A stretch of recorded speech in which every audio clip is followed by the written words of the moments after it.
propietario de este edificio, el Indecopy consiguió que haya peligro en otros edificios, sean perjudicados por el edificio, ya no da la dirección correspondiente y por eso sancionó. Pero con este edificio sí hubo transacción. Ahí está, ese es un buen ejemplo. Ese es un buen ejemplo, ¿no? ¿O qué pasa? Cogiéndonos el mismo ejemplo, ¿qué pasa si somos un grupo de propietarios en un edificio y solamente yo denuncio esto, ¿no? O sea, conmigo el tema se resuelve y los demás inquilinos, ahí sigue el procedimiento, ¿no? 228.3, de oficio puede seguir. Hay más afectados, ¿no?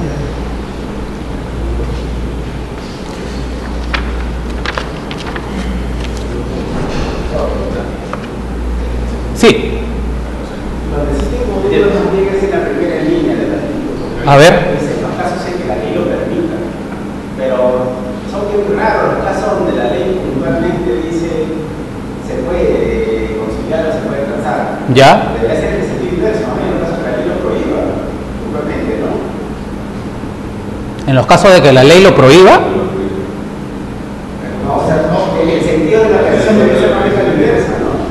Porque son bien raras las leyes donde dice puntualmente o taxativamente se puede conciliar, se puede transar judicialmente. Normalmente hay que hacer los procedimientos efectivamente, donde sean centrales de derechos de disponibilidad, se puede, ¿no? Ajá. Más que en realidad que la ley lo diga expresamente. Probablemente hubiera estado mejor la técnica inversa. Así es, no he visto muchas leyes que puntualmente digan la parte puede conciliar o la parte puede superar ese índice. ¿Cómo se llama? A un acuerdo o a una transición judicial. Podría ser. De hecho, más adelante vamos a ver. Esta ley es muy buena. La 27444 ha participado gente de primera, ¿no? Sin embargo, y lo vamos a ver más adelante, a la ley se le han escapado cosas. Por esa reacción uno podría entender que tengo que buscar en la ley específica que puntualmente le permita conciliar o llegar a una transición judicial. Entonces, si no lo encuentras en la ley esa facultad de empresa o esa potestad o esa posibilidad de empresa, por más que sea derechos de libre disponibilidad, no lo pueden hacer, ¿no? Claro. Estar sometido a lo que la autoridad vaya a resolver. Claro, tienes que esperar que la ley habilite esa opción. Claro, pero en la realidad no necesita, basta con que sea derechos disponibles, ¿no? Sí, bueno, yo lo que he podido ver es que el ordenamiento jurídico está plagado de, no sé si contradicciones, pero de regulaciones que hay que esforzarse por interpretar de una manera sistemática, ¿no? Para que no parezca que todo es una contradicción, ¿no? Y en esta misma ley hay varias de esas cosas que ahora vamos a ver más adelante. Bueno, entonces comenzamos, ¿no? Ya.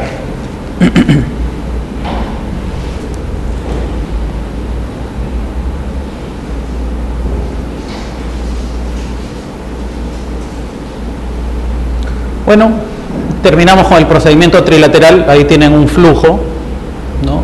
Con los artículos del procedimiento trilateral. Como les decía, la intención hoy, más que leer la ley, es ver aquellas peculiaridades de la ley, ¿no? Que si no hemos estado metidos en el tema no nos daríamos cuenta a veces. Bueno, procedimientos especiales, procedimiento sancionador.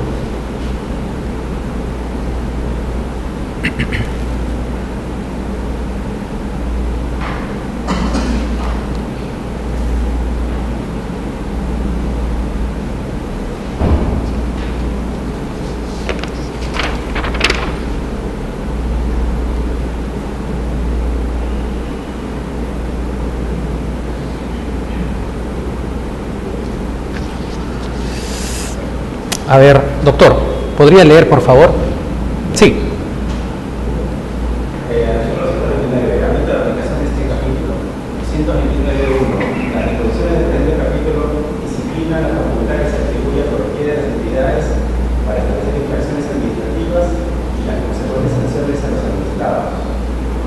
Muy bien.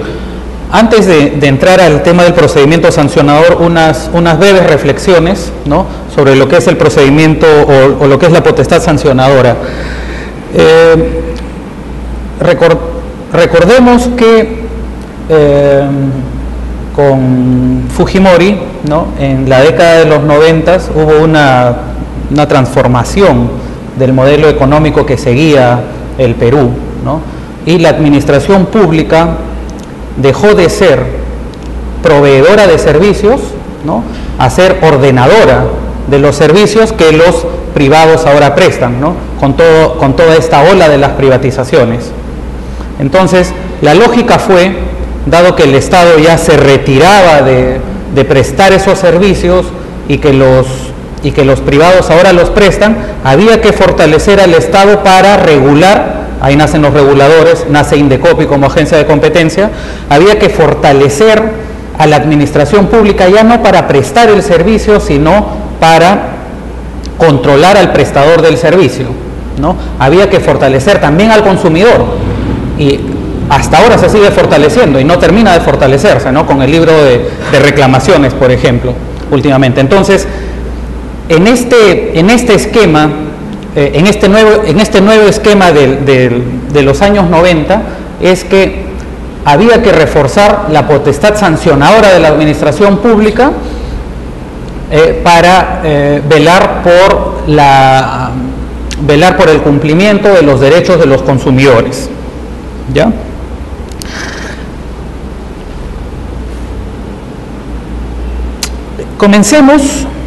Comencemos un poco con las diferencias entre el procedimiento trilateral y el procedimiento sancionador. Primero comenzamos a ver las diferencias entre los procedimientos especiales y los procedimientos ordinarios, ¿no?, dado que en unos había conflicto, por eso eran procedimientos contenciosos los especiales y los procedimientos ordinarios o no contenciosos.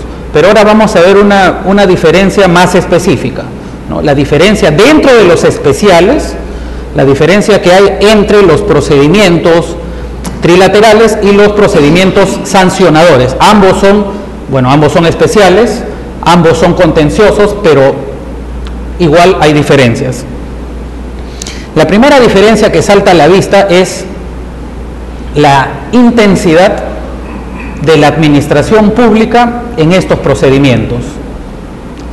El grado de intervención que tiene la administración pública en estos procedimientos, los procedimientos trilaterales y los procedimientos sancionadores, ¿no?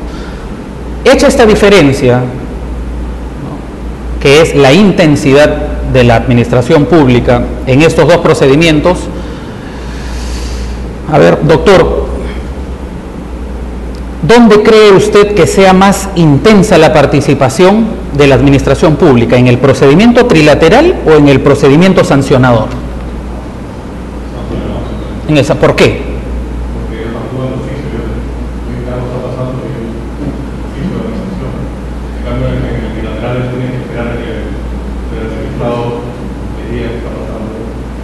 Ya. En el caso del procedimiento sancionador, el Estado busca ejercer su facultad coercitiva. Ajá. El cumplimiento de una determinada norma, lo que hace el Estado, independientemente de que se hayan afectado intereses de terceros, intereses privados, por el hecho mismo de afectar el ordenamiento jurídico, por el cumplimiento de la norma, es iniciar un procedimiento que busca como finalidad imponer una sanción. Por ejemplo, en procedimientos que sigue o sin terminar, por ejemplo, con prestaciones de servicios, que venden gasolina, independientemente de que pueda afectarse la gente de gasolina a algún privado que va a comprar gasolina, ellos siempre hacen, digamos, campañas con la finalidad de detectar si se cumple o no con la norma. En la medida en que se detecta algún tipo de incumplimiento, automáticamente inician el procedimiento, le notifican los cargos y finalmente termina con la imposición o no de una determinada sanción. Entonces, de por sí, lo que busca el principio de la administración detecta el incumplimiento y finalmente busca interponer una... Entonces, debo entender que para usted, en el procedimiento sancionador, hay una mayor intensidad de la administración pública. ¿Sí? ¿Usted, doctor, está de acuerdo? Sí. ¿Usted, doctor, están de acuerdo? No. Bueno, sí, efectivamente, yo también estoy de acuerdo. Porque además, ojo con esto, resaltémoslo, en el procedimiento sancionador no podemos conciliar. No podemos negociar con la administración pública y firmar un acuerdo conciliatorio, ¿no? Cosa que sí podemos en un procedimiento trilateral, ¿no? En un procedimiento trilateral, los actores principales somos los administrados y la administración pública pues está arriba dirigiendo, tratando de que lleguen a una solución, ¿no? Pero finalmente va a respetar, si es que hay una conciliación, va a respetar la voluntad de esos administrados, ¿no? Entonces los protagonistas en el procedimiento trilateral son los administrados, ¿no? Que tienen conflictos entre sí. En el procedimiento sancionador, en cambio, el protagonista es el Estado, ¿no? El protagonista, ahí es el que conduce y hace todo. Entonces, primera diferencia entre el procedimiento trilateral y el sancionador es el grado de intensidad que tiene la administración pública en estos procedimientos. Una segunda diferencia, ¿no? Es la relación procedimental que se da dentro de estos procedimientos. Como veíamos en el procedimiento trilateral, hay dos administrados, ¿no? Que tienen una controversia y tienen una relación conflictiva entre sí, a diferencia del sancionador, en que no hay dos. Y aquí vamos a comenzar a responder las preguntas de la primera hora. En el sancionador no hay dos administrados que se estén peleando entre sí, ¿no? El problema es administrado frente al Estado. No hay un versus de igual a igual. Siempre la relación procedimental es vertical, ¿no? El sancionado y el Estado. En cambio, a diferencia del procedimiento trilateral, en que sí hay una relación horizontal, ¿no? Y como la tercera diferencia, que ya lo adelanté, es lo que los autores llaman la posibilidad de autocomposición. ¿Qué quiere decir? De que las personas arreglen sus diferencias, ¿no? Como a ellos mejor les convenga. Eso se puede en un trilateral, ¿no? La posibilidad de autocomposición, de conciliar, ¿no? De llegar a un acuerdo y determinar el procedimiento administrativo. Esa posibilidad está negada en el procedimiento sancionador, ¿no? Tres diferencias claras entre el procedimiento sancionador y trilateral.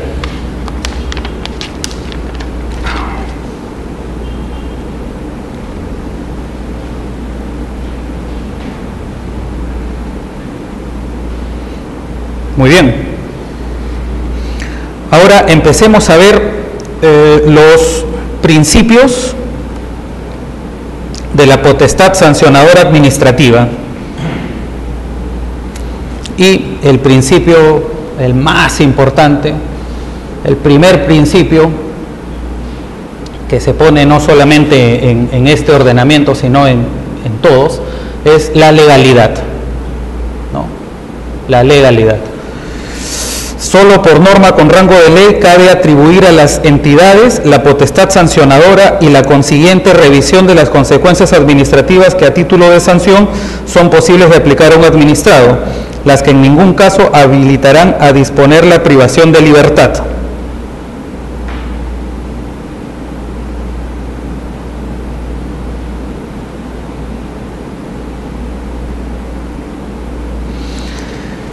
En legalidad es algo sobre lo que podemos comentar varias cosas, ¿no? Primero, tenemos que solo por norma con rango de ley, ¿no? Tenemos claro que debe ser una norma emanada del Congreso de la República, ¿no? No solamente puede ser un decreto legislativo, no es Congreso de la República, pero tiene rango de ley. Se puede asignar potestad sancionadora a las entidades de la administración pública. ¿Qué pasa? Sin embargo, aquí hay una excepción, ¿no? Y la excepción la tiene la Ley Orgánica de Municipalidades. La Ley Orgánica de Municipalidades establece que a través de ordenanza se puede atribuir potestad sancionadora. A través de ordenanza, ¿no? Entonces, ¿qué hacemos con este artículo que dice solo por norma con rango de ley que debe atribuir a potestad sancionadora a las entidades de la administración pública? Primero, acá hay un debate largo, pues, que es el rango de ley de las ordenanzas, ¿no?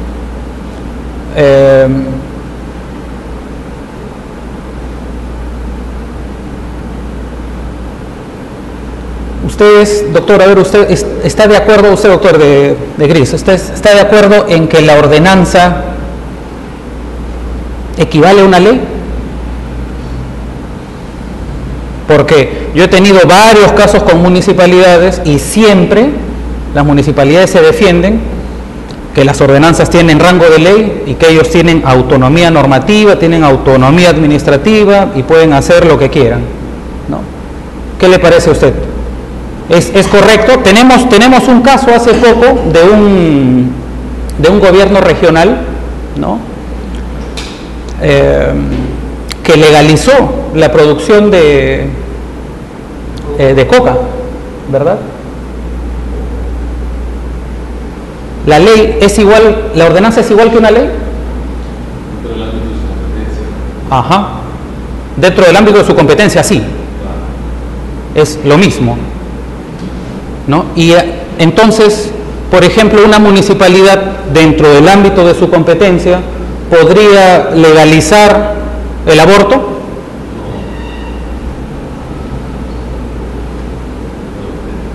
¿Ah?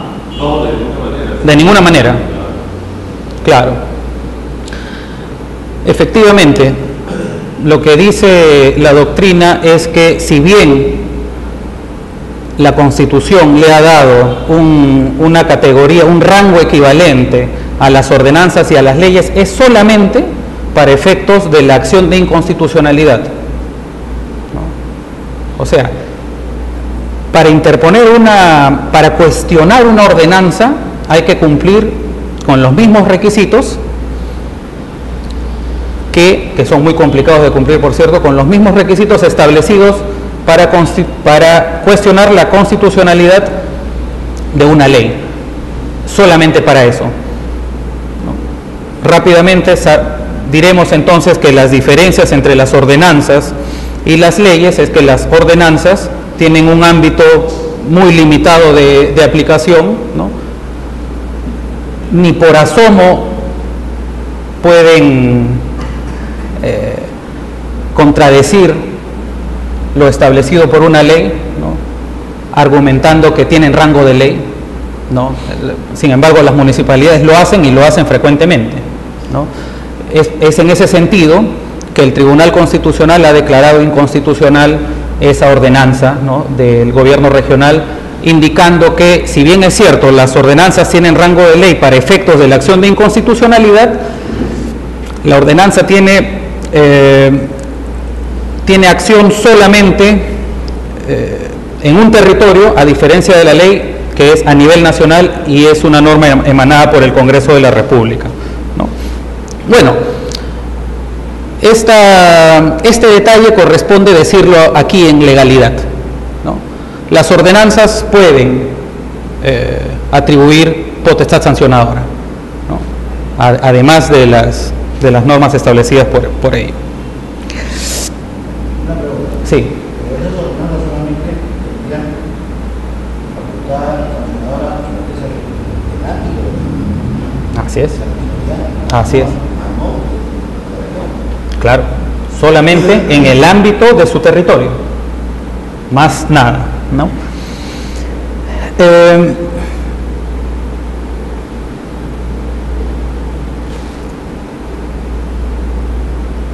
¿Qué les parece si sale una ley, ¿no?, que dice que a través o que vía un reglamento se puede establecer sanciones o se puede establecer infracciones y que tal entidad tiene la potestad para sancionar esas infracciones?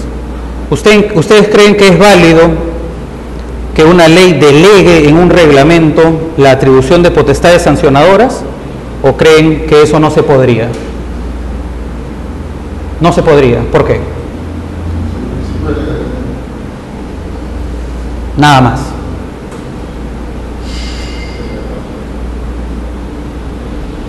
¿No? Más adelante vamos a ver que sí es posible. Sí es posible.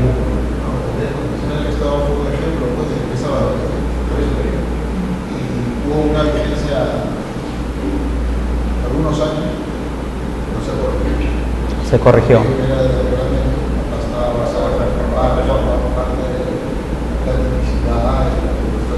Claro, delegó en el reglamento potestades sancionadoras, ¿no? Incluso de creación de los tipos de infracciones, las sanciones y todo eso. ¿Ya? Sin embargo, en la actualidad aún se puede.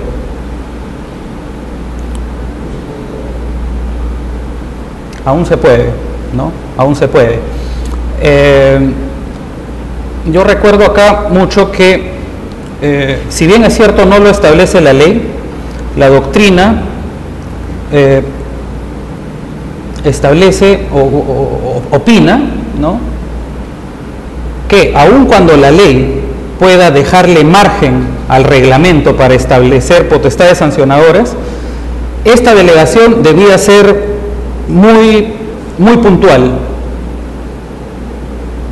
¿no?, muy puntual, y por ejemplo debía establecer márgenes mínimos y máximos razonables, ¿no?, porque también ocurrió que la ley decía, ¿no?, como mínimo, por ejemplo, una UIT de multa, ¿no?, y como máximo, pongámosle 1000 UITs, ¿no? Entonces había un espacio muy amplio, ¿no?, de discreción a la administración pública, y eso vaciaba de contenido precisamente el principio de legalidad, ¿no? En todo caso, la ley puede dar ese margen, pero en tramos más reducidos.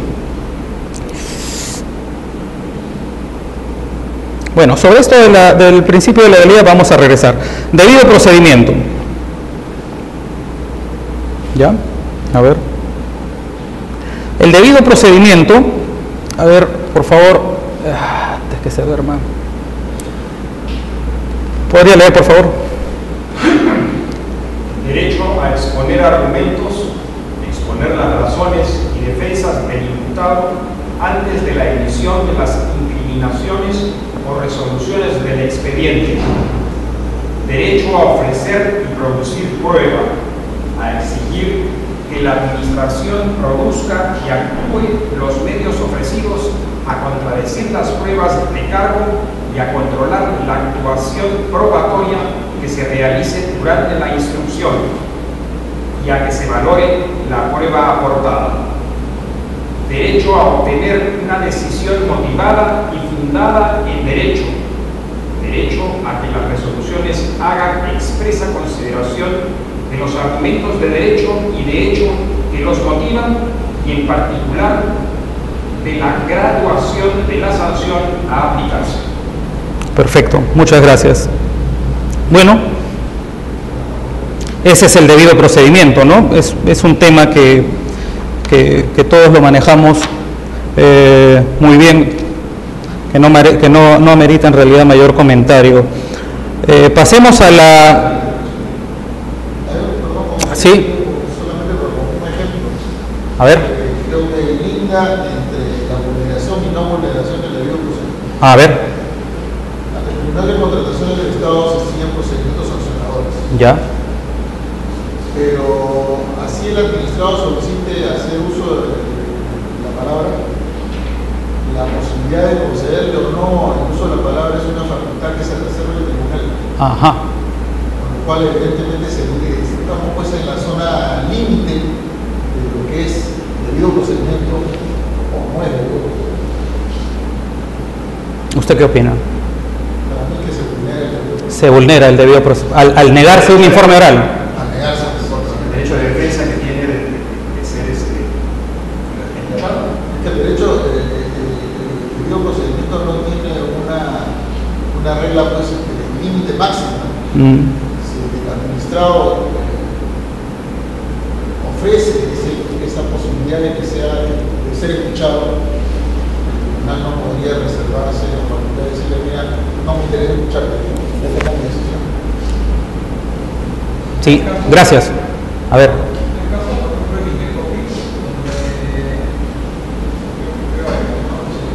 Ajá.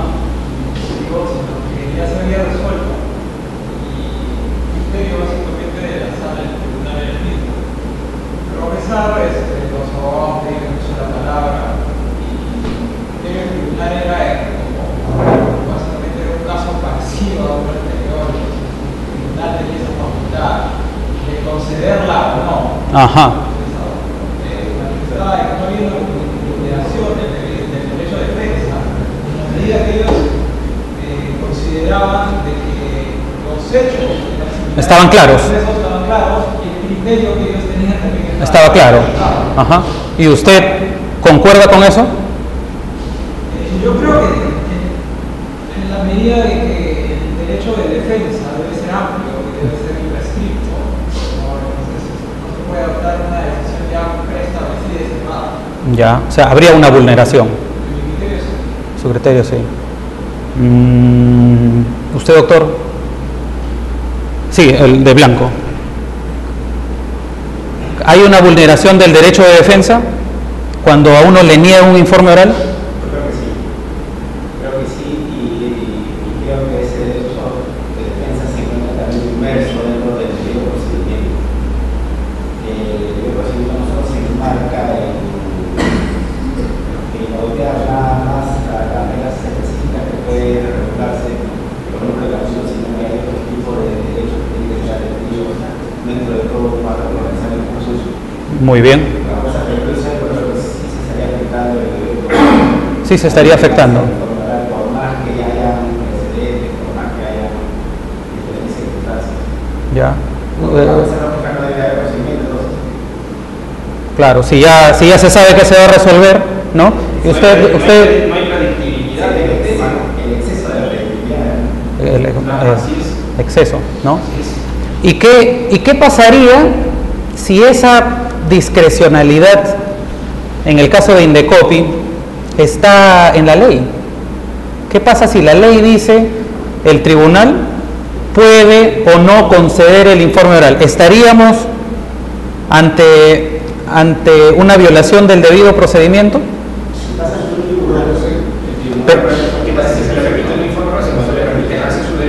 A ver, un momento. A ver, doctor, primero. Acordémonos que no es una decisión arbitraria del tribunal, ¿eh? Con sustento legal, ¿no? Ajá. Sí. Ajá. En ese caso, lógicamente, si se trata solo de una autoridad administrativa la que va a aplicar el derecho, en este caso un procedimiento, sí, lamentablemente lo que corresponde efectivamente es cuestionar la norma, lógicamente un derecho constitucional tutelar de ese procedimiento. Ahora, si es un tribunal el que va a resolver el tema y el tribunal es el que tiene la discrecionalidad otorgada entre comillas por la ley, si mal no recuerdo, hasta donde tengo entendido, creo que el tribunal sí tiene ciertas facultades de control incluso constitucional. Sí, claro. Entonces, en ese caso yo creo que sí, aun cuando la norma diga que es discrecional, debería de dar base al virtud de un derecho de libre procedimiento, que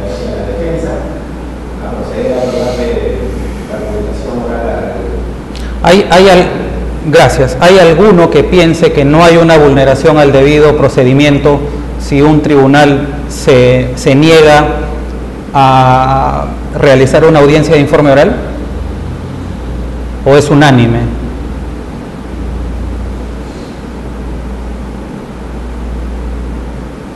¿Qué pasa si dice, bueno, sabe que puede informe oral, pero puede presentar su argumentación con los alegatos correspondientes? No tiene necesidad de decirlo. No tendría necesidad tampoco. Porque lo puede hacer en cualquier momento, ¿no? Claro. Ese es el problema. Ese es el problema del principio de legalidad, ¿no? Que el principio de legalidad prácticamente nos dice que en tanto esté en la ley, vale. Pero a veces la ley tampoco nos satisface.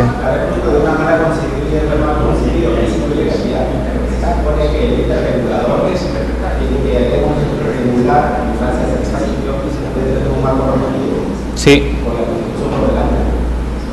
Sí.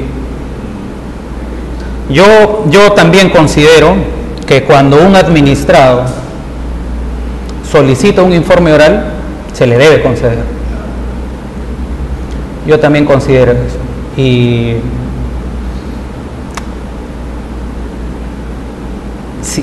sobre todo si se trata de mis propios derechos, ¿no? Les cuento que muchas veces en las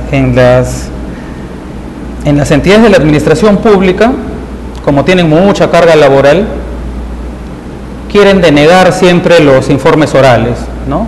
Entonces han optado por una solución intermedia. Y lo que ellos dicen es: cuando le vamos a dar la razón al administrado, no le concedamos el informe oral, pues.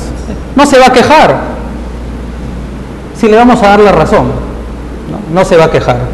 Pero cuando no le vayamos a dar la razón, ahí sí concedámosle, ¿no? Para que no pueda impugnar nuestra decisión diciendo que se ha alegado, ¿no?, su derecho al debido proceso y no se le ha concedido el informe oral, ¿no? Yo lo sé porque he trabajado en la administración pública y he visto esas decisiones institucionales que no están en ninguna norma, ¿no? Pero así se maneja. Entonces, cuando les concedan informe oral, preocúpense, porque hay un indicio, ¿no?, de que podría ser que no les den la razón. ¿Ah? Cuando lo deniegan, hay que preocuparse, porque a veces la administración cree que te está dando la razón y al final lo que resuelve, en realidad no es que te esté dando la razón, pero que también te está perjudicando. Es correcto. No está resolviendo exactamente como uno está mencionando. Sí, es correcto. Sí, pero les quería hacer hincapié en que el principio de legalidad, aun cuando puede pretender garantizar los derechos fundamentales, ¿no?, o los principales derechos, a veces no nos protege debidamente cuando es la misma ley, ¿no?, la que faculta a la administración a que uno no tenga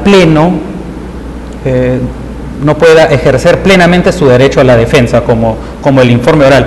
El informe oral es muy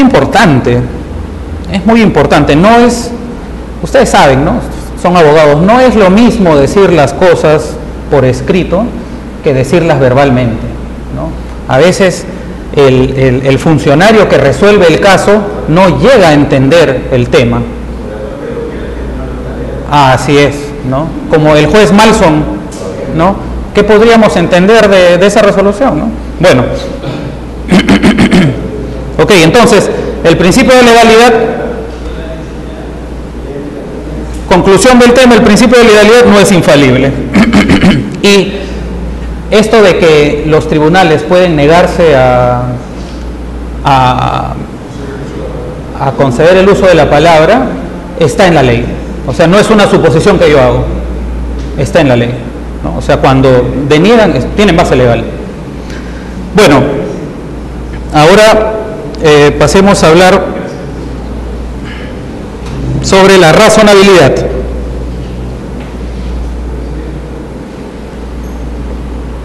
La razonabilidad. A ver, doctor de azul, por favor, ¿podría leer el inciso 3?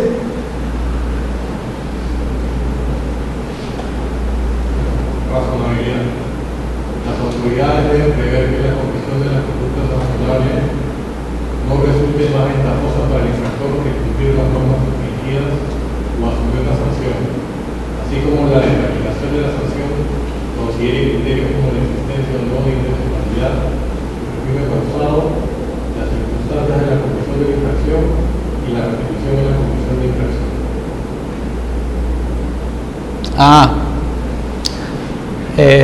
Claro, pero esa es la versión anterior, ¿no? Leamos la versión actual. Sí. Las autoridades deben prever que la comisión de la conducta razonable no resulte más ventajosa para el infractor que cumplir las normas infringidas o asumir la sanción. Sin embargo, las sanciones a ser aplicadas deberán ser proporcionales al incumplimiento calificado como infracción, debiendo observar los siguientes criterios que el orden de prevención que señala el efecto de su graduación. A. La gravedad del daño al interés público y o bien jurídico protegido. B. El perjuicio económico causado. C. La repetición y o continuidad de la comisión de la infracción. D. Las circunstancias de la comisión de la infracción. E. El beneficio que llegan de contenido. Y F. La existencia o no de intencionalidad en la conducta de infracción. Ok.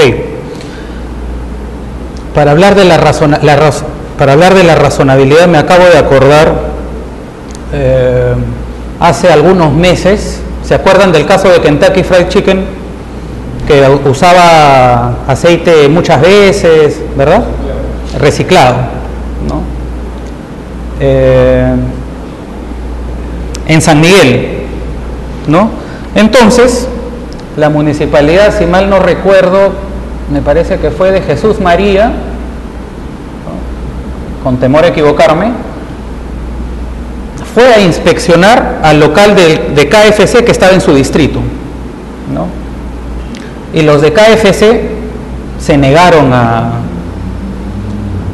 pasar por la inspección, no dejaron pasar a los inspectores de la municipalidad, ¿no? Entonces la municipalidad distrital, ¿no?, ejerciendo su potestad coercitiva, les impuso una multaza de 300 soles, ¿no?, a KFC. Entonces ahí vemos, dice que la comisión de la conducta sancionable no resulte más ventajosa para el infractor que cumplir las normas infringidas o asumir la sanción. Con una multa de 300 soles, bueno, neguémonos pues a pasar las inspecciones, ¿no? Más barato sale eso que implementar medidas sanitarias, ¿no? Entonces, ese es un ejemplo de razonabilidad, ¿no? Muy poco. Hace más o menos 5 años hubo un caso que salió en las noticias, no sé si alguno se acuerda, de una consumidora que compró un auto nuevo, me parece que de la marca Suzuki, ¿ya? Y el carro salió fallado, ¿no? Salió fallado. La persona fue a reclamar, no le hicieron caso. La señora se fue a Indecopi e Indecopi le dio la razón a la señora, ¿no? Indecopi ordenó que le den otro auto a la señora, ¿no? Y la empresa se negó a cumplir con la medida correctiva. Entonces Indecopi le puso una sanción ascendente a 1.500 soles a Suzuki. Eso no tiene ningún sentido, ¿no? No tiene ningún sentido. Entonces, pero en todos lados se cuecen habas. Indecopi también a veces comete esas cosas, ¿no? Después se corrigió porque el tema fue a la sala, ¿no? En fin.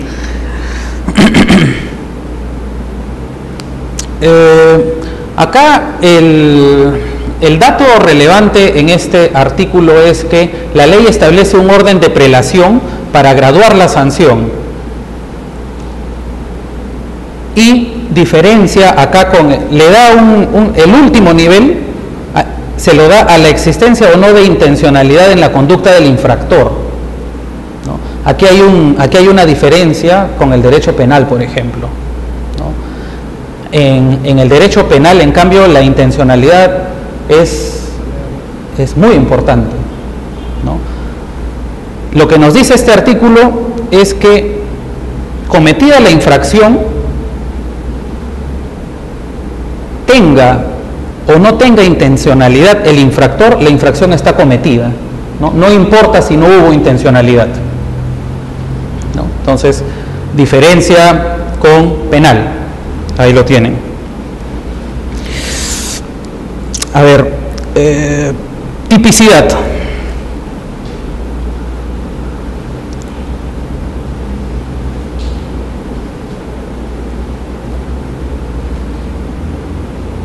Bueno, antes de eso hablemos un poco del test de razonabilidad, que me lo pasaron en el temario, ¿no?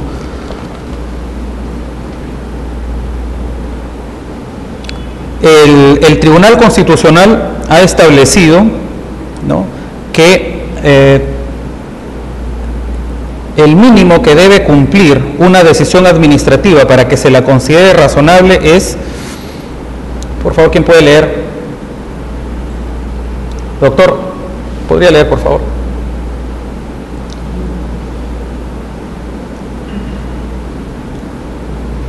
Test de razonabilidad. A. La elección adecuada de las normas aplicables al caso y su correcta interpretación, tomando en cuenta no solo una ley particular, sino el ordenamiento jurídico en su conjunto. B. La comprensión objetiva y razonable de los hechos que rodean al caso, que implica no solo una contemplación en abstracto de los hechos, sino su observación en directa relación con sus protagonistas, pues solo así un hecho resultará menos o más tolerable, confrontándolos con los antecedentes del servidor, como ordena la ley en este caso. C.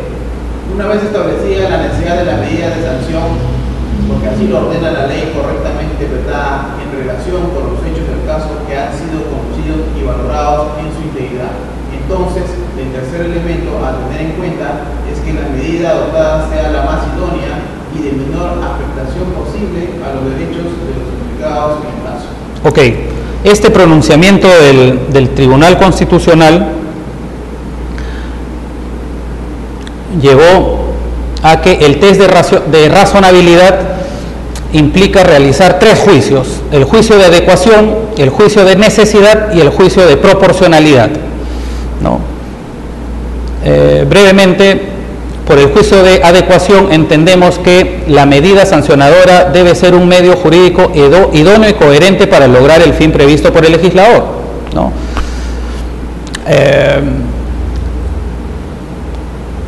Por el juicio de necesidad entendemos que la medida sancionadora elegida debe ser la menos lesiva para los derechos e intereses de los administrados y no existir otras medidas que, siendo más respetuosas de la esfera jurídico-privada, cumplan con los fines previstos para la sanción.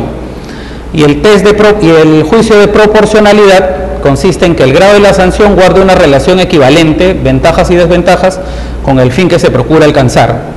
Se debe realizar una ponderación de costo-beneficio entre los intereses y derechos sacrificados y el fin público que persigue la sanción. Entonces, resumiendo, al imponer una sanción, la administración no tiene una discrecionalidad total, ¿no?, sino que debe pasar por estos juicios, ¿no?, a fin de determinar una correcta sanción. Ya.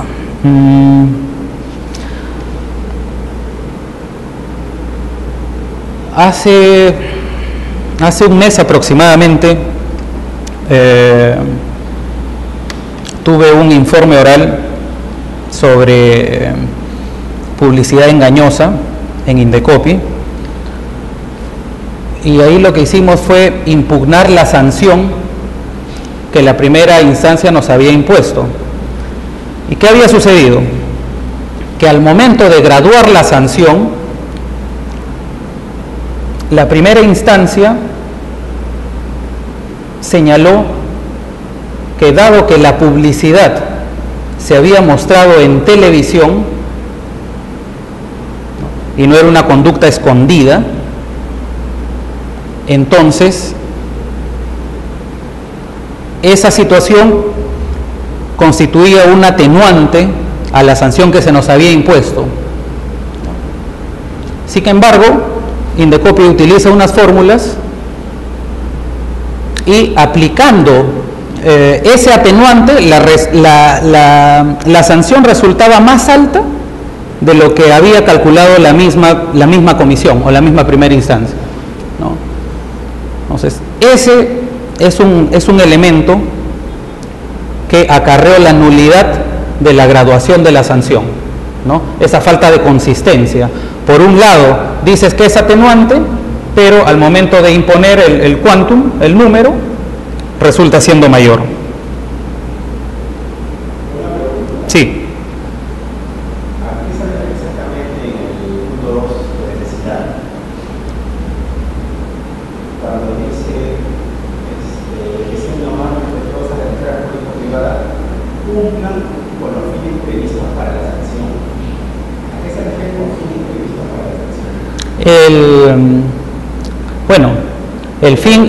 La sanción a nivel administrativo tiene un fin represivo y un fin preventivo, ¿no?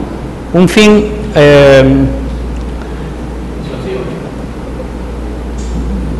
disuasivo. En todo caso, que lo que busca la sanción es que el infractor no vuelva a cometer esa infracción, ¿no? No vuelva a cometer esa infracción. Pero el Tribunal Constitucional lo ha llamado juicio de necesidad, ¿no? De repente no es la manera más feliz de llamarlo, porque nos puede dar una idea equivocada. Lo que el Tribunal Constitucional quiere decir es que de entre todas las opciones que tengas, elijas la menos gravosa, pero que cumpla la finalidad, ¿no? Eso es lo que el Tribunal Constitucional ha desarrollado. Claro, pero de todas maneras se tiene que siempre esa finalidad de la sanción que per se no lo vuelva a cometer. Claro. Ahora, eso es muy general, porque lo que es objetivo, eso lo puedes conseguir con una gran sanción o con una sanción. Así es. Eso es un punto importante. ¿Cuál es el límite? Porque claro, si le metes una tremenda sanción, lo que haces es ya sacarlo del mercado, ¿no? Ahora, como una mínima también puede ser perfecto. De acuerdo a la subjetividad, yo puedo decir, basta con la mínima perfecto, no lo voy a volver a cometer, porque simplemente de repente se incurrió la sanción por un tema de ignorancia. Así es. Por eso generalmente las sanciones comienzan con la amonestación, ¿no? Y en caso de reincidencia, ya es que se imponen mayores sanciones, ¿no?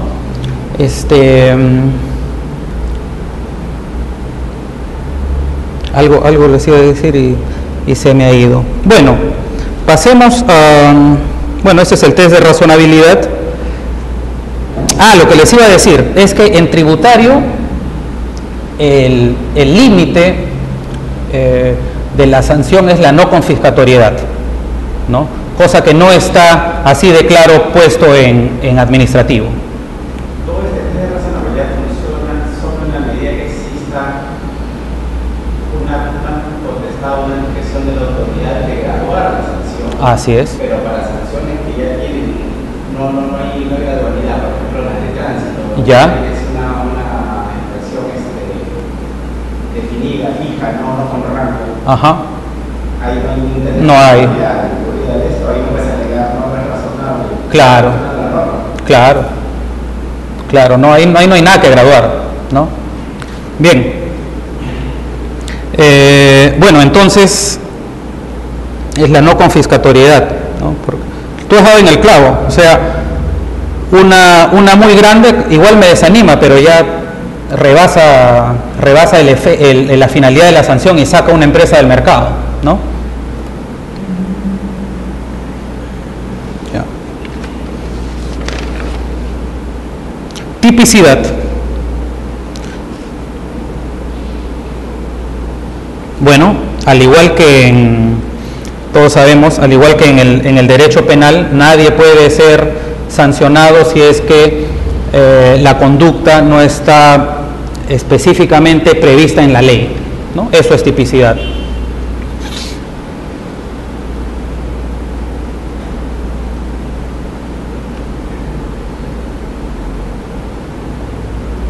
Aquí les he puesto un ejemplo. ¿Qué pasa? Que de acuerdo a las normas de la tipicidad, es necesario que la descripción del hecho infractor, ¿no?, sea lo suficientemente específico para que la conducta se subsuma en el tipo de la infracción, ¿no? No siempre es así. Acá les he puesto un ejemplo. El decreto legislativo 276 fue cuestionado ante el Tribunal Constitucional, ¿no? Y a alguien se le despidió, ¿no?, en una entidad administrativa alegando este artículo del decreto legislativo 276. Miren lo que dice: son faltas de carácter disciplinarias las que, según su gravedad, pueden ser sancionadas con cese temporal o con destitución, previo proceso administrativo. ¿No? Dice, ¿cuáles son las faltas? El incumplimiento de las normas establecidas en la presente ley y su reglamento. Y 2, la negligencia en el desempeño de las funciones. El Tribunal Constitucional dijo, oye, esa norma no establece ningún tipo, demasiado general. ¿No? Bien. Ahora pasemos a hablar de la irretroactividad. Todos sabemos, está en la Constitución, que la retroactividad de la norma no es permitida, salvo en casos penales, ¿no?, siempre que favorezcan al reo, ¿no? Pero en administrativo sí está permitido, ¿no?, aun cuando la Constitución dice que solo en temas penales. Entonces, ¿cómo es esto? Hay una contradicción a la Constitución. Bueno, el Tribunal Constitucional ya se pronunció y dice que cuando la Constitución se refiere a jueces, no solamente se refiere a los jueces del Poder Judicial, ¿no?, sino también a los órganos colegiados que administran justicia en la administración pública. Ahora,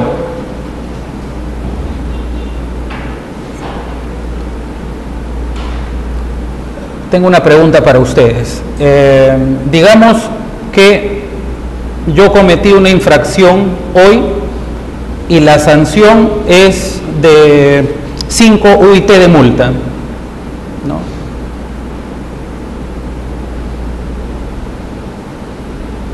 Me abren un procedimiento y luego la sanción cambia a 2 UIT de multa, ¿no?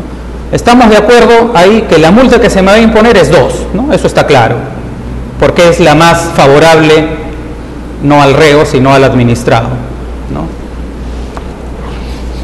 Pero hay un caso que suele suceder, que no está previsto y que no está previsto en la norma, ¿no? Cometo la infracción y en ese momento la multa es 5. Me abren el procedimiento administrativo, la norma cambia y ahora es 2, es más favorable, ¿no? Y antes de que se termine el procedimiento administrativo que me han abierto, la norma vuelve a cambiar, ya no a 5, ya no a 2, sino a 4 UIT, ¿no? ¿Qué les parece? ¿Cuál sería acá tenemos, según la Constitución y según esta ley, dicen que hay retroactividad en tanto sea más favorable, ¿no? Y en este caso, cuando hay una norma intermedia, doctor, ¿usted qué sanción cree que le corresponde? La primera, la de 5, ¿no?, la intermedia, que es de 2, o la final, que es de 4 UIT?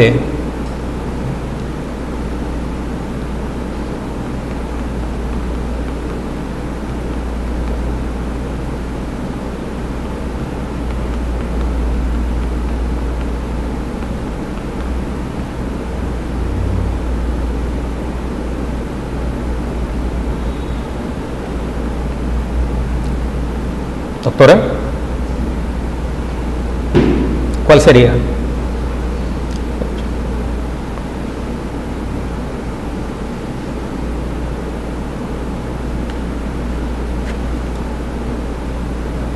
¿Usted, doctor? ¿Qué norma? ¿Por qué? Es la más favorable, ¿no? Doctor, usted recién ha llegado, ¿no? En ese caso, ¿qué norma le aplicamos? Cuando se cometió la infracción, ¿ya? Se le puso 5. Estaba vigente 5. Estaba vigente 5. Sí. Digamos, usted dice que la norma puede ser retroactiva. Ah, así es. No, la ley lo dice. Claro, nosotros en nuestra acción pública aplicamos la norma que corresponde a la fecha que se firmó el contrato. Ah, ya. ¿No es cierto? Una cosa diferente. Ajá. En este caso, pues, pienso que sería 4. 4. ¿Cuál es? La última, entonces. ¿Y la intermedia de 2? Que es más favorable aún. Sí, pero si la estoy aplicando en el presente, yo tengo que aplicar con la que me correspondía cuando cometió la infracción o la 4, ¿no? Dentro de eso más favorable 4. Ah, interesante. ¿Usted, doctor?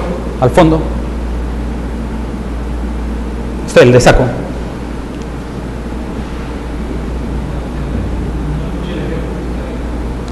Ya. ¿Usted? La más favorable. ¿No? ¿Usted también está de acuerdo? Sí, no está de acuerdo porque durante el proceso fue la más favorable para esto. Hasta que no cambió el proceso.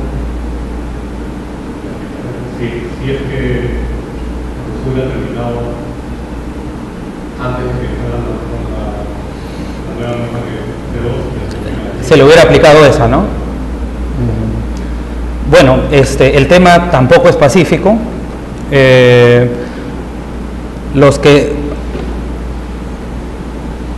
defienden que no se le debe aplicar la norma intermedia, que es la más favorable, la 2, dice que si bien es cierto la retroactividad está permitida, ¿no?, la ultraactividad no está permitida, ¿no? O sea, extender hacia el futuro la vigencia de una norma ya derogada, ¿no? Y yo no estoy tan seguro de que sea lo correcto. Lo que yo he visto es que en esos casos la administración, siguiendo el criterio del doctor, pone la última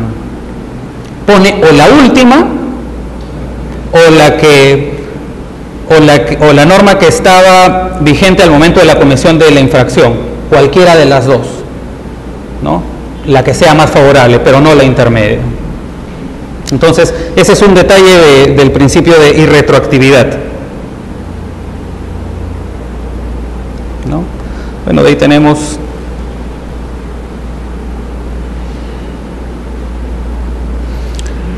y bueno, y acá el Tribunal Constitucional nos ha complicado un poco la vida, ¿no? Porque para nosotros está claro que si la norma posterior es más favorable al administrado, es la norma que se debe aplicar.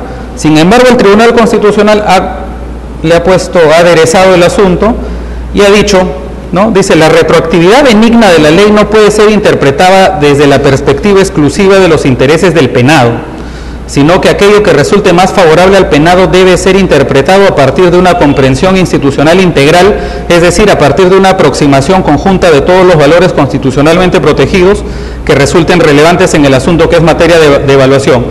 Dicho de otro modo, el Tribunal Constitucional lo que dice es: no necesariamente se le tiene que poner la sanción más benigna al infractor, ¿no?, sino que antes se debe evaluar otros elementos de la sociedad en su conjunto, ¿no? ¿Ah? Así es. Así es. Así es. Lo que estaba claro como el agua, ahora ya no es claro. Porque, ¿cómo evalúas, no?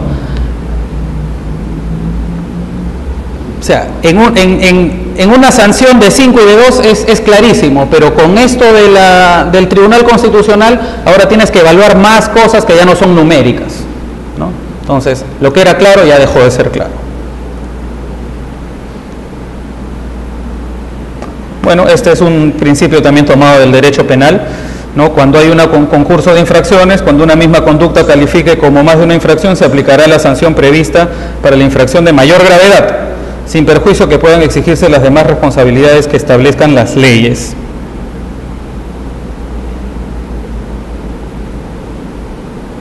¿No? Este es el caso no, este no es. Bueno, esto está claro. La continuación de infracciones es algo que puede llamar a confusión, ¿no? Doctor, ¿puede leer el inciso 7, pero en la segunda parte, que es la parte vigente? Sí. 7. Continuación de infracciones. Para determinar la procedencia de la imposición de sanciones por infracciones en las que el magistrado incurre de forma continua, se requiere que haya transcurrido por lo menos 30 días antes de la fecha de la ejecución de la última sanción y que se acredite haber solicitado al magistrado que demuestre haber cesado la infracción dentro de ese plazo. Ok. En este aspecto la ley lo que ha querido es proteger al administrado, aun cuando se trate de un administrado infractor, ¿no? Este es el caso de pongámosle un ejemplo, una tienda abre sin contar con la licencia de funcionamiento, ¿no? Abre el lunes, el martes, el miércoles, el jueves y el viernes, ¿no? No faltó una municipalidad que la sancionó por abrir el lunes, el martes, y cada una con sanciones independientes, ¿no?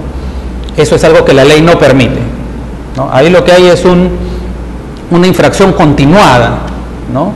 Que se evaluará en la graduación de la sanción, pero no se trata de varias infracciones, ¿no? Eso quiere decir. O es el caso de la publicidad engañosa que conversamos hace un momento en televisión, ¿no?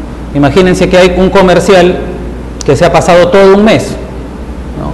Sin este artículo, la autoridad podría decir que cada día de la transmisión de la pauta publicitaria fue una infracción.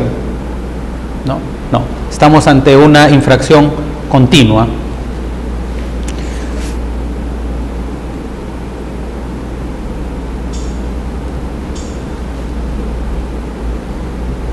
¿No?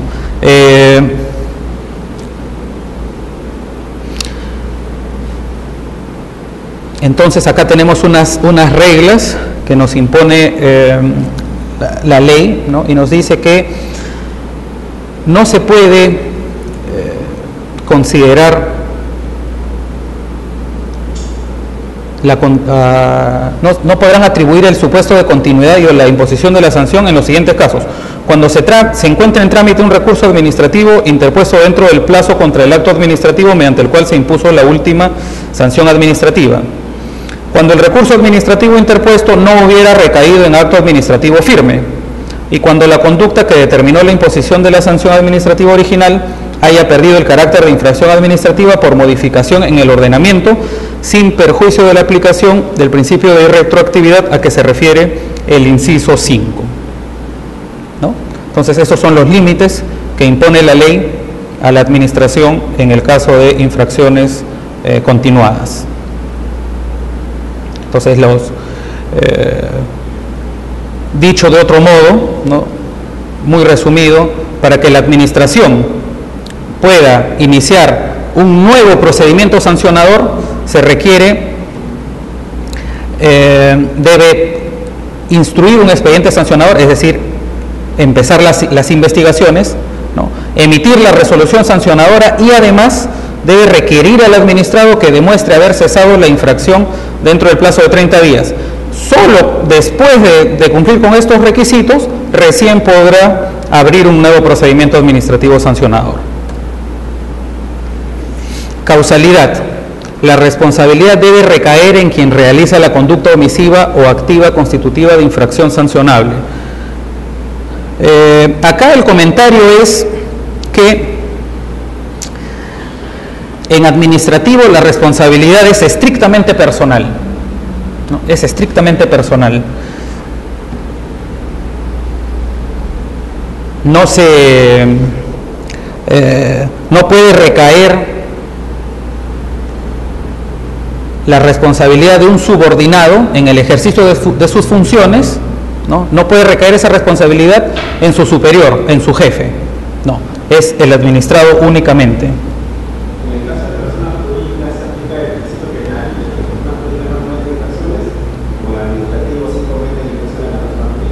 Claro que sí, sí, en administrativo por supuesto que cometen infracción las personas jurídicas, ¿no?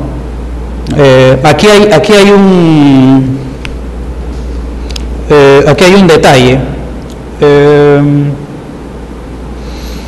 Hay una comisión, deben ustedes saber, que se llamaba Comisión de Acceso al Mercado en Indecopi y ahora se llama Comisión de Eliminación de Barreras Burocráticas. Y es la comisión a la que uno acude cuando se encuentra frente a una barrera burocrática, digamos, de una municipalidad, ¿no? Yo denuncio a la municipalidad de Ancón, por decirles, ante la Comisión de Eliminación de Barreras Burocráticas. Y la comisión encuentra responsable a la municipalidad de imponer barreras burocráticas, ¿no? Sin embargo, en caso de que la municipalidad continúe imponiendo esas barreras burocráticas, la sanción, que es pecuniaria, se le impone no a la municipalidad, sino al funcionario que impone la barrera burocrática, ¿no? Ahí hay algo realmente fuera de lo común. Se inicia un procedimiento administrativo contra una entidad administrativa, pero en caso de que la entidad administrativa persista en su conducta, el sancionado pecuniariamente no es la entidad administrativa, sino el funcionario que le impone. Eso es algo que yo no he visto en ningún otro sitio. Sí, en campañas electorales. ¿En las cuales? En campañas electorales. A ver, ¿cómo así? ¿Ya? A la persona. Ahí hay otro ejemplo, ¿no? Yo no he visto.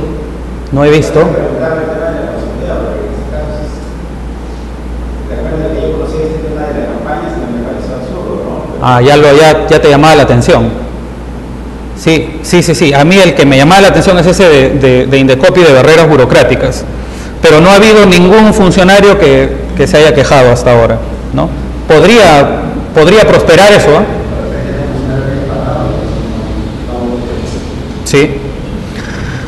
Bueno, la presunción de licitud no requiere mayor comentario, ¿no? En tanto no se verifique la responsabilidad de la persona imputada con una infracción, no se le puede tratar de otra manera. Bueno, el non bis in idem, igual, ¿no? Que nadie puede ser juzgado ni sancionado por un mismo hecho.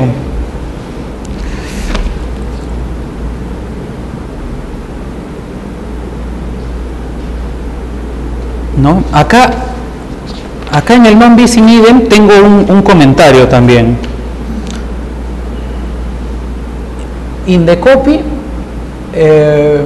sanciona a las empresas de transporte por falta de idoneidad en el servicio, ¿no? A veces cuando roban en un vehículo, ¿no?, que para en un lugar no autorizado y los roban, Indecopi los sanciona.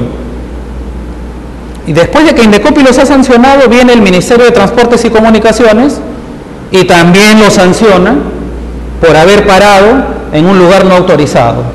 Y el non bis in idem, ¿no? O sea, se le está sancionando 2 veces a la empresa por el mismo hecho, ¿no? Hasta ahora no he visto que alguna empresa se haya podido defender con éxito respecto de este tema.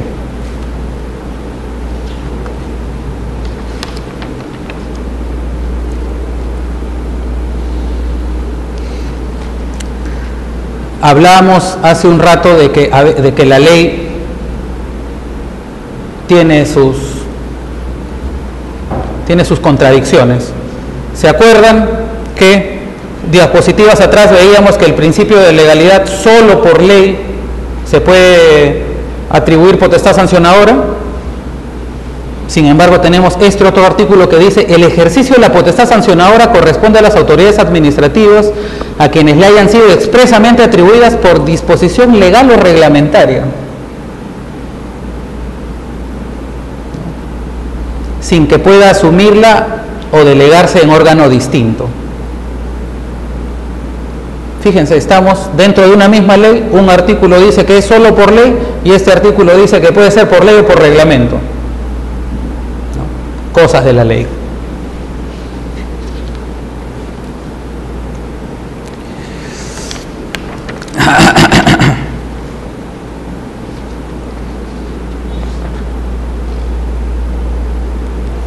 ¿No? A ver,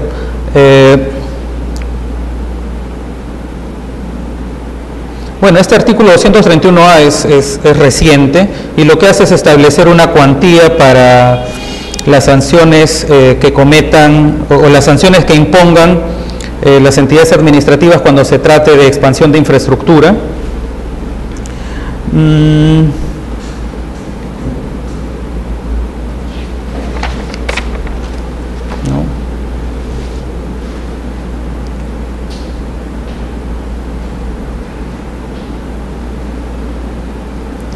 Hay un tema acá, bueno, determinación de la responsabilidad, prescripción. La prescripción, ya sabemos, se tiene que alegar. Hay una regla para el cómputo del plazo de la prescripción.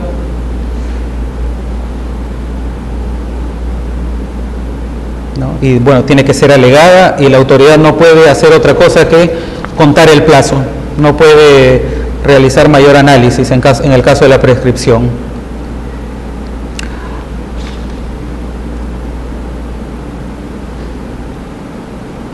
A ver, bueno, esto es los caracteres del procedimiento sancionador. Se requiere haber seguido el procedimiento legal, ya hemos visto lo que es el debido proceso, caracterizado por diferenciar en su estructura entre la autoridad que conduce la fase instructora y la que decide la aplicación de la sanción. A ver, bueno, notificar a los administrados. Esta es la imputación de cargos. La imputación de cargos es, en el procedimiento sancionador, es esencial, ¿no? Porque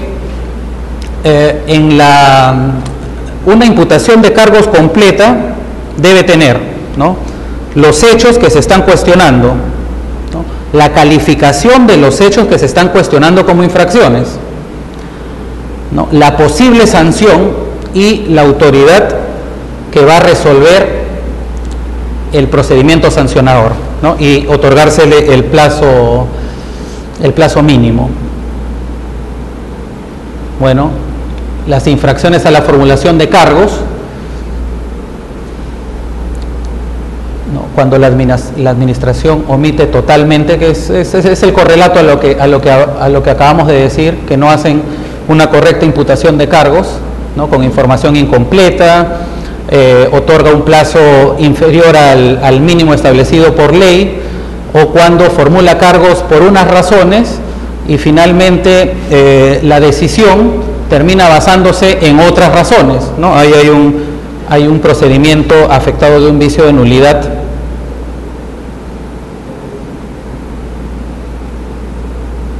¿No? El procedimiento sancionador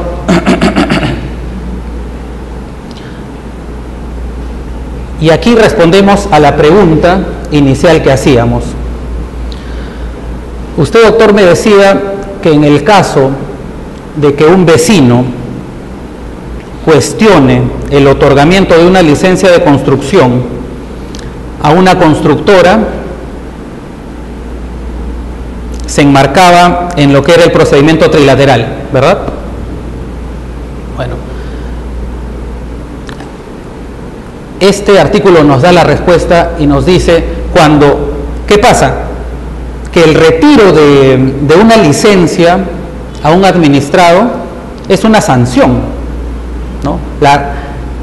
Revocar una licencia constituye una sanción que solamente puede ser realizada luego de un procedimiento sancionador. Y también veíamos que en el procedimiento sancionador no hay un versus entre dos administrados.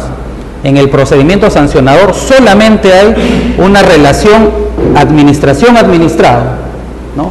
Por tanto, cuando un vecino solicita a la municipalidad que le revoque la licencia a la constructora, no estamos en un procedimiento trilateral, ¿no?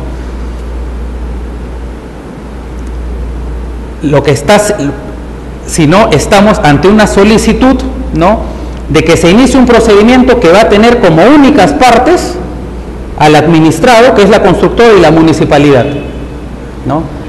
El vecino solamente interviene como un denunciante, pero no va a participar, ¿no?, en el procedimiento sancionador. A ver. No necesariamente. A ver, se pueden dar diversos supuestos. La licencia no solo puede ser revocada, puede ser anulada. Y la anulación también puede ser promovida de ciudad. Claro. No siempre el retiro, palabra, digamos, utilizada para este análisis, involucra una sanción. Puede ser producto de la comisión de una ilegalidad. Hay casos, sí, donde la revocatoria de la licencia viene como consecuencia de la comisión de una sanción. Y en ese caso estamos ante un proceso sancionador. Efectivamente, cuando el constructor no está construyendo de acuerdo al otorgamiento de la licencia, perfecto, se hizo un proceso sancionador en el cual se puede determinar efectivamente infringido y lógicamente acarrea. Ahí estamos de acuerdo en que es un sancionador, ¿no? Un sancionador. ¿Ya? ¿Y cuándo sería un trilateral? Cuando el otorgamiento de la licencia, para otorgar esta licencia, se hace un procedimiento en el cual se han vulnerado derechos disponibles de un tercero. Ya. Ese tercero efectivamente se ha visto agredido en este procedimiento y va al procedimiento de esa persona precisamente para hacer uso de ese derecho, por ejemplo, el derecho de propiedad. Ya. En ese caso es un derecho libre de disponibilidad en el cual efectivamente, como analizamos al comienzo, las partes pueden incluso reconciliar. Perfecto, acá el derecho de propiedad, correcto, negociemos de la compra, de la venta, paga, recibe. Y en ese caso se crea incólume la licencia de construcción. Entonces ya por qué no es afectada. A lo que voy, para concluir el comentario, no siempre el retiro de la licencia deviene como consecuencia de la comisión de infracción. Ya. Puede ser que también sea nula, porque de repente ha sido otorgada contraviniendo normas o reglamentos. Ya. Ese proceso de nulidad es un procedimiento ordinario. Un Ya. sancionador trilateral. Ok. Puede obligar también al retiro de la licencia. Ya. ¿Y la nulidad? La autoridad es la que lleva a cabo de oficio el procedimiento ordinario. Es más, no tiene que aparecer ni siquiera un tercero. Es producto de una verificación ex post, donde advierte de repente la irregularidad. Entonces, ¿usted podría solicitar la nulidad de una licencia? Claro que sí. La licencia, al fin y al cabo, se constituye un acto administrativo. Ya. Por el cual, si alguien considera afectado, uno puede poner una apelación. Ok. Y si usted solicita la nulidad, quizás porque la constructora vulnera derechos de terceros. No necesariamente. ¿Sino? Basta porque haya contravenido una norma. Ya. Contravino una norma. Sí. Ya. ¿Y la administración qué hace en ese caso? ¿Corre traslado de su denuncia a la constructora? ¿Al titular de la licencia?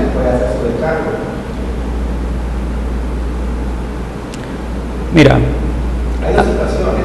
Una que la puede manejar efectivamente como un proceso trilateral, donde te puede dar una relación de un derecho, pero también puede hacer suya la sola denuncia y lo toma como una nulidad de oficio. ¿Y dónde queda este inciso que dice que el procedimiento sancionador se inicia siempre de oficio? Claro, porque la única potestad sancionadora la tiene la entidad, y en ese caso efectivamente yo te toco una licencia y mi potestad es verificar. Entonces, cuando un administrado denuncia que la constructora no está cumpliendo con los deberes que le otorga la licencia, o cuando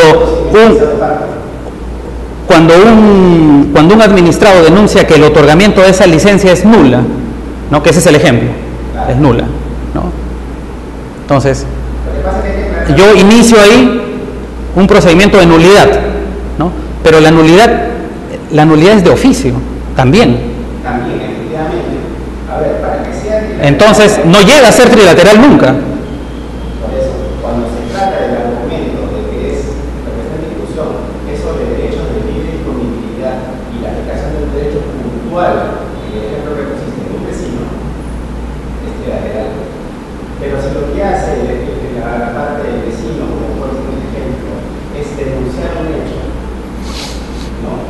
Pero que no es legítimo, que puede ser legítimo, pero no es de aplicación directa, sino difusa, Es sancionador.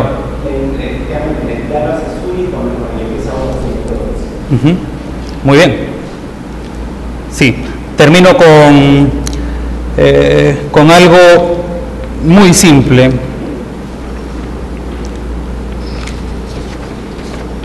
Que a mí siempre me ha llamado mucho la atención, ¿ya? El artículo 236A dice atenuantes de responsabilidad, y ya con eso terminamos, atenuantes de responsabilidad por infracciones, ¿no? Dice, constituyen condiciones atenuantes de la responsabilidad por la comisión de la infracción administrativa las siguientes: la subsanación voluntaria por parte del posible sancionado del acto u omisión imputado como constitutivo de infracción administrativa con anterioridad a la notificación de la imputación de cargos, ¿no? O sea, antes de que me imputen los cargos, yo mismo rectifico mi actuación y bueno, tengo un atenuante. Cometí la infracción, pero tengo un elemento atenuante, ¿no? Pero siempre me ha llamado la atención el inciso 2 dice, error inducido por la administración por un acto o disposición administrativa confusa o ilegal. La ley nos está diciendo que cuando nosotros cometemos una infracción por un error o por una conducta ilegal de la administración, esto va a servir como atenuante para nosotros. ¿Pero realmente es atenuante? ¿No sería más bien que me deben absolver por completo? Si es no. O sea, claro, si ha habido un error, digamos que por una administración confusa, hasta ahí estoy de acuerdo, pero si es ilegal, ¿se me puede considerar infractor ante una conducta ilegal de la administración? Yo creo que no, ¿no? Entonces yo creo que eso no es un atenuante, sino más bien está en el artículo 10, ¿no? En elementos de validez del acto administrativo. Entonces, bien, ya estamos en hora, con eso quería terminar.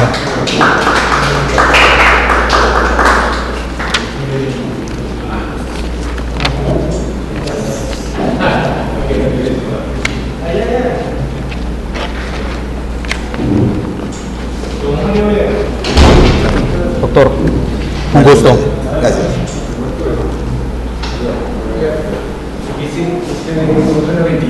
Creo, está criminal. Sí. Doctor, muy bien.